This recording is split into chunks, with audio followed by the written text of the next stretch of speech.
آج دنیا بھر میں مسیحی کلیسیا ایک بڑی اہم عید مناتی ہے۔ اس عید کا شمار ہم کہہ سکتے ہیں یقیناً مسیحیت کی قدیم ترین عیدوں میں ہوتا ہے، جن میں دو کا ذکر میں کرتا ہوں: عید پاشکا، عید القیامت، خداوند یسوع مسیح کے مردوں میں سے زندہ ہونے کی عید، اور دوسری جو ہم نے ابھی منائی ہے خداوند یسوع مسیح کی پیدائش کی۔ تیسری عید کون سی ہے جو کم و بیش اسی وقت سے منانی شروع کی گئی کلیسیا میں؟ کیا آپ جانتے ہیں آج کون سی عید ہے؟ ایپیفنی۔ اردو میں اسے کیا کہتے ہیں؟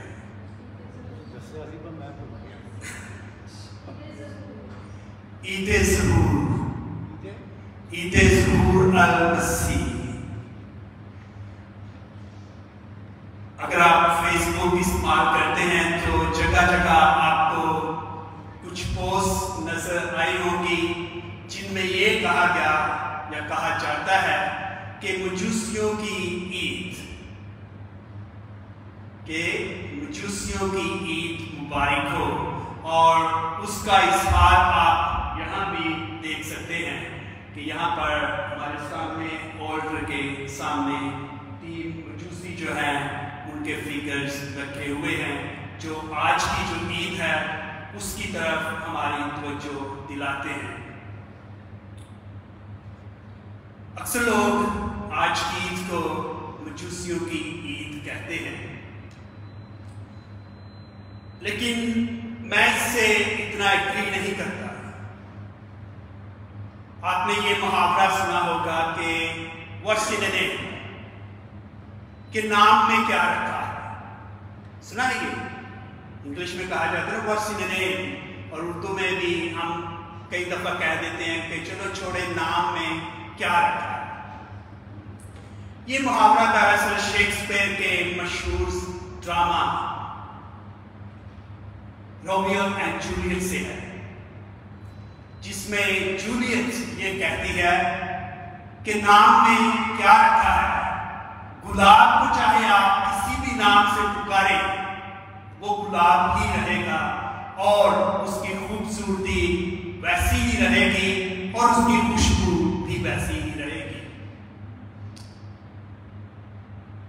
کئی جگہ پر تو یہ ٹھیک ہے، لیکن کئی حالات و واقعات کی مناسبت سے نام بدلنے سے حقیقت بدل جاتی ہے، نام بدلنے سے اس کے معنی بدل جاتے ہیں، اور ایسا ہی کچھ آج کی عید کے متعلق ہم کہہ سکتے ہیں کہ ایپیفنی، جس کا اردو میں ترجمہ ظہور المسیح ہے، اور کچھ لوگ اسے مجوسیوں کی عید بھی کہتے ہیں۔ اگر آپ انگریزی لفظ ایپیفنی پر غور کریں تو یہ لفظ گریک یا یونانی زبان سے ایپیفنیز اور لاطینی میں ایپیفنیا سے انگلش میں انگریزی میں داخل ہوا ہے، جس کے لغوی معنی ہیں ظاہر ہونا یا کسی بات یا کام کا ظاہر کیا جانا۔ ایپیفنی، ظاہر کیا جانا یا ظاہر ہونا یا ظہور ہونا۔ لیکن ایپیفنی جو ہے، جب شروع میں یہ لفظ استعمال کیا جاتا ہے ظاہر ہونا، تو یہ ظاہر کسی طرف اشارہ کرتا ہے کہ کس کے ظہور کی طرف اشارہ کرتا ہے، کس کے ظاہر کیے جانے کی طرف اشارہ کرتا ہے۔